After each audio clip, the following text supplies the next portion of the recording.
Perkenalkan, nama saya Ade Sylvia Wulandari, nomor absen 2 dari 10 MIPA 1 SMA Negeri 1 Bengkulu.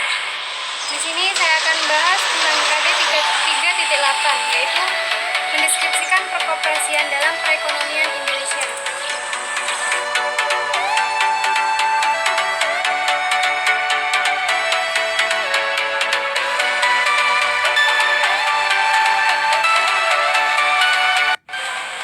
Baik, untuk yang pertama yaitu sejarah koperasi.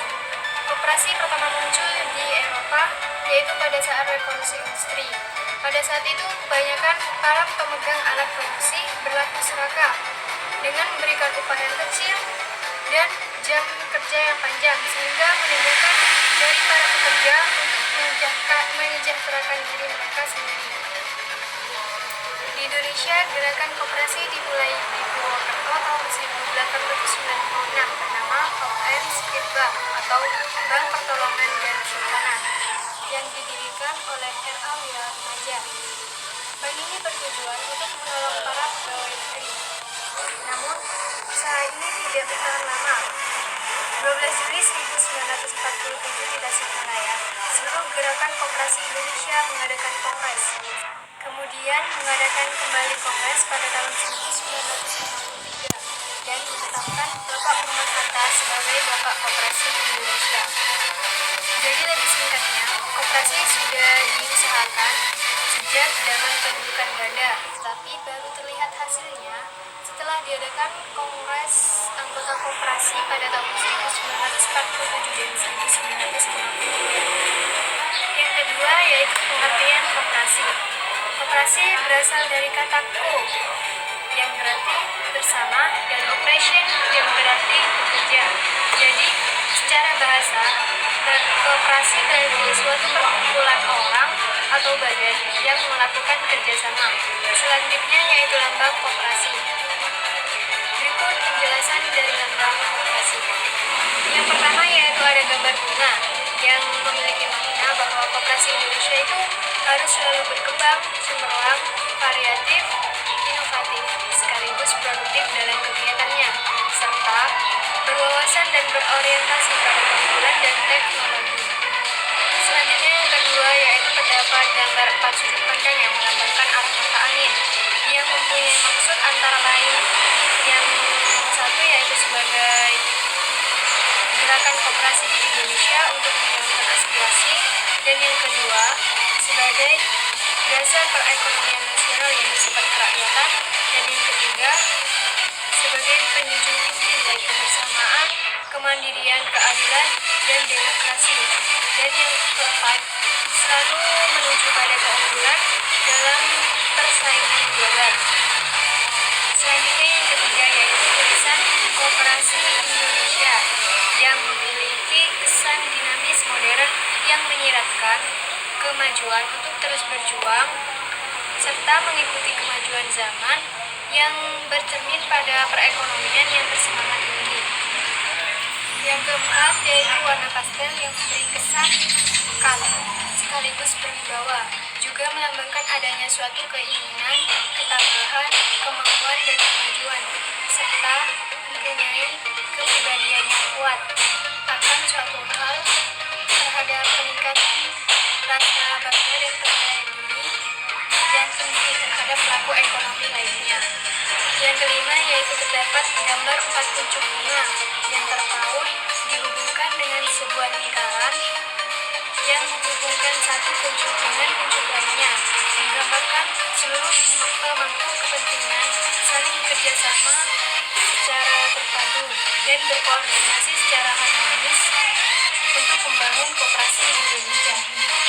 Yang ketiga yaitu menjelaskan landasan, asas, dan tujuan koperasi. Landasan koperasi. Koperasi memiliki beberapa dasar dalam menjalankan usaha-usahanya untuk memakmurkan rakyat. Landasan tersebut antara lain sebagai berikut. Nomor 1 yaitu landasan nihil, yaitu Pancasila. Setiap kegiatan koperasi dalam kesehariannya harus dapat mencerminkan nilai-nilai luhur yang terkandung dalam sila-sila Pancasila, terutama pada sila kelima, yaitu keadilan sosial bagi seluruh rakyat Indonesia. Kedua, landasan struktural yaitu UUD 1945 45, Pasal 33 ayat 1. Secara konstitusional telah diatur tata kehidupan bernegara, termasuk bidang perekonomian. Landasan tersebut merupakan dasar berpijak koperasi Indonesia dalam struktur kehidupan masyarakat. Yang ketiga, landasan bergerak, yang yaitu berdasarkan pada Undang-Undang Koperasi Nomor 17 Tahun 2012. Artinya, semua aktivitas koperasi tidak boleh menyimpang dari undang-undang tersebut. Landasan tersebut merupakan ketentuan operasional yang harus dipatuhi oleh anggota, pengurus, dan penyelenggara koperasi dalam menjalankan tugas, fungsi, dan tanggung jawabnya. Yang keempat, landasan mental, yaitu kesetiakawanan dan kesadaran diri. Rasa setia kawan dan gotong royong telah ada di Indonesia sejak dulu, bahkan sudah menjadi sikap asli bagi bangsa Indonesia. Rasa ini harus senantiasa ditumbuh kembangkan pada setiap aktivitas koperasi serta diikuti oleh kesadaran diri untuk maju dan berkembang dalam mencapai kesejahteraan yang lebih baik. Asas koperasi. Koperasi merupakan usaha bersama yang berdasar pada asas kekeluargaan. Asas itulah yang membedakan koperasi dengan usaha yang lain. Dengan semangat kekeluargaan, diharapkan tumbuh kesadaran pada orang yang terlibat dalam organisasi koperasi untuk selalu bekerja dan rasa setia kawan yang tinggi. Kesetiakawanan, kesadaran diri, dan percaya diri ketiga hal tersebut dapat memperkuat anggota koperasi dalam mewujudkan kemakmuran bersama. Tujuan koperasi. Koperasi bertujuan untuk menyejahterakan anggotanya sebagaimana tercantum dalam Pasal 33 Undang-Undang Nomor 25 Tahun 1992, yaitu koperasi bertujuan memajukan kesejahteraan anggota pada khususnya dan masyarakat pada umumnya, serta ikut membangun tatanan perekonomian nasional dalam rangka mewujudkan masyarakat yang maju, adil, dan makmur berlandas pada Pancasila dan Undang-Undang Dasar 1945. Yang keempat yaitu menjelaskan nilai dan prinsip koperasi. Nilai-nilai koperasi. 1. Untuk menolong dirinya sendiri, yaitu di mana para anggota bergabung dengan koperasi untuk membantu dirinya sendiri untuk mencapai tujuannya. 2. Tanggung jawab pribadi. Para anggota memiliki tanggung jawab terhadap dirinya sendiri tanpa harus ada orang lain ataupun anggota lain ikut bertanggung jawab atas dirinya. Ketiga, demokrasi, di mana pemilihan ketua ataupun anggota dipilih dari anggota itu sendiri oleh anggota dan untuk kepentingan koperasi. Yang keempat yaitu kesamaan, memiliki tujuan yang sama. Kelima, solidaritas, di mana mempunyai rasa kekeluargaan dan solidaritas yang tinggi. Yang keenam yaitu kepemilikan bersama. Koperasi adalah tanggung jawab bersama dan kepemilikannya secara bersama-sama. Prinsip-prinsip koperasi yang dijadikan penyusun dan digunakan oleh koperasi untuk mengaplikasikan antara lain sebagai berikut. 1. Di dalam keanggotaan harus sukarela dan terbuka. 2. Di dalam koperasi dikendalikan oleh anggota secara demokratis.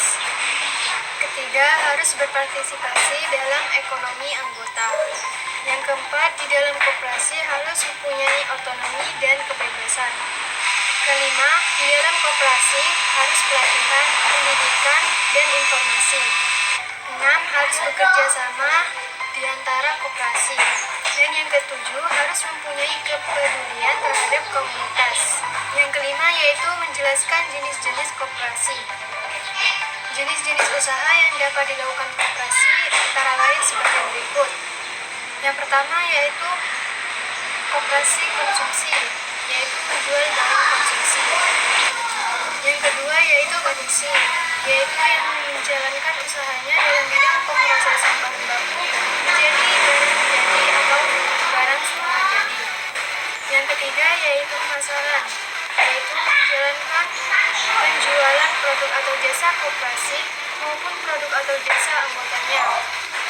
Yang keempat yaitu koperasi pemasaran yang juga menjalankan usahanya di bidang pemupukan simpanan anggota untuk kemudian dikembalikan atau dipinjamkan kepada anggota yang membutuhkan.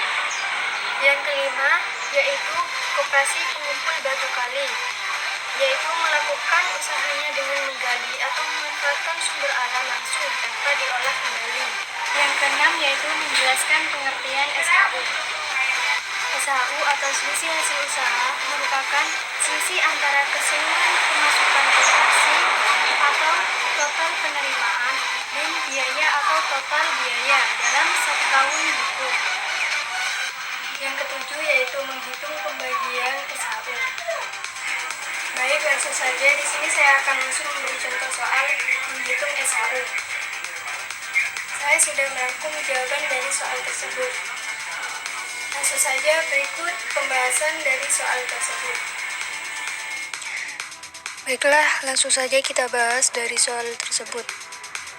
Untuk yang pertama kita harus mengetahui terlebih dahulu yaitu SHU jasa modal dengan rumus jasa modal dikali SHU. Dari soal tersebut, jasa modal telah diketahui yaitu 50%, kemudian dikalikan dengan SHU yaitu 60 juta ribu rupiah, dan diketahui hasilnya yaitu 30 juta ribu rupiah. Kemudian kita hitung SHU jasa usaha. Rumusnya yaitu jasa usaha dikali SHU. Dari soal tersebut kita diketahui jasa usahanya yaitu 30%, kemudian dikalikan dengan 60 juta ribu rupiah, dan diketahui hasilnya yaitu 18 juta ribu rupiah. Kemudian kita menghitung SHU dana sosial dan pendidikan. Rumusnya yaitu dana sosial dan pendidikan dikali SHU. Dan di soal tersebut diketahui dana sosial dan pendidikannya yaitu 20%, kemudian dikalikan 60 juta ribu rupiah, dan hasilnya ialah 12 juta ribu rupiah. Setelah itu langsung saja kita menghitung SHU Pak Tomo, yaitu rumusnya total simpanan Pak Tomo per total simpanan anggota dikali SHU jasa modal, kemudian ditambahkan dengan total transaksi Pak Tomo per total penjualan koperasi dan dikali SHU jasa usaha. Nah, total simpanan Pak Tomo yaitu 12 juta ditambah 1 juta 500. Hasilnya 13 juta 500 ribu rupiah. Per total simpanan anggotanya ialah 250 juta ribu rupiah.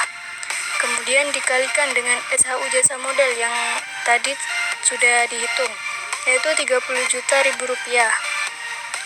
Kemudian ditambah total transaksi Pak Toma yaitu 15 juta ribu rupiah per total penjualan koperasi yang diketahui yaitu 250 juta ribu rupiah. Kemudian dikalikan dengan SHU jasa usaha yang tadi telah dihitung, yaitu 18 juta ribu rupiah. Nah, hasilnya yaitu untuk yang pertama 1.620.000 rupiah, kemudian ditambah 1.080.000 rupiah. Setelah ditambah yaitu hasilnya 2.700.000 rupiah.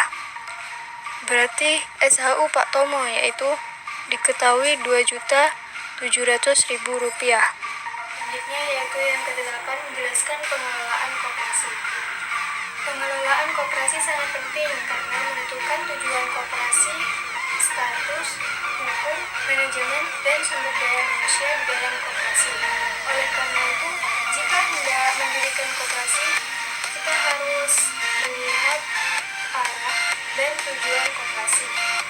Koperasi menerapkan fungsi-fungsi manajemen umum dalam pengelolaannya, yaitu antara lain 1. Perencanaan atau planning adalah penetapan metode atau cara sebelum melaksanakan sebuah tindakan. Perencanaan tersebut yaitu mencakup tanggung jawab akan hasil yang dilakukan dari tindakan yang diambil.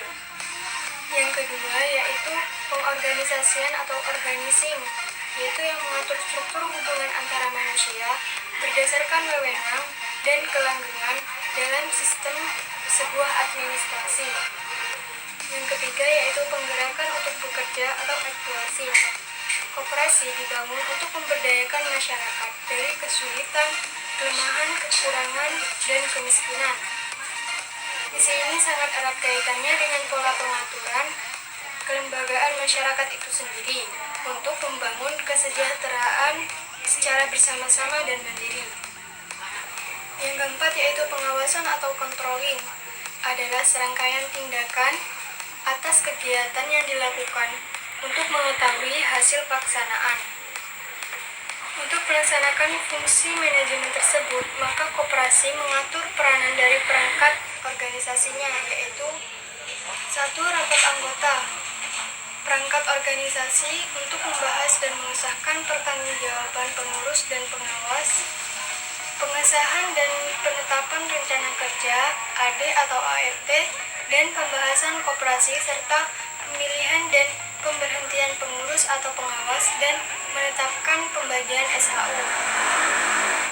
Yang kedua yaitu pengurus yang dijabat sekurang-kurangnya 3 orang yang masing-masing berposisi sebagai ketua, sekretaris, dan bendahara, yang berfungsi untuk memimpin organisasi dari kegiatan usaha, anggota, menyelenggarakan rapat anggota, mengajukan laporan keuangan, dan pertanggungjawaban kegiatan.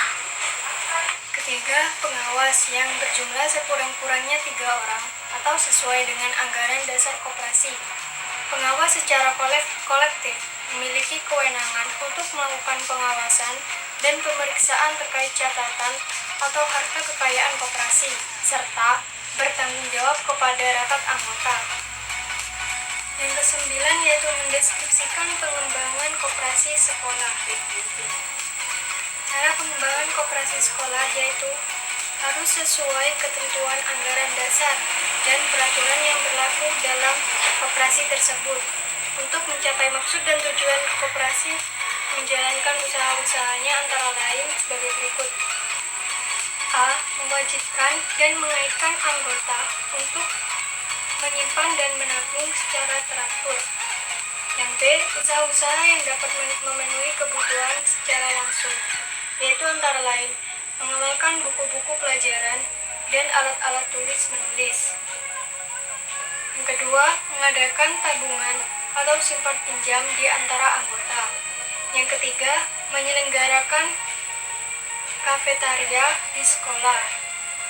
Selanjutnya yang C, yaitu koperasi sekolah dapat menyediakan kebutuhan sekolah, juga mengusahakan keperluan pihak lain tanpa melanggar tujuan pendidikan koperasi. Untuk mengembangkan koperasi sekolah, peranan kepala sekolah, pejabat koperasi, dan guru pembimbing koperasi sekolah juga memegang peranan yang sangat penting dengan fungsi perannya masing-masing. Terima kasih, semoga bermanfaat. Wassalamualaikum warahmatullahi wabarakatuh.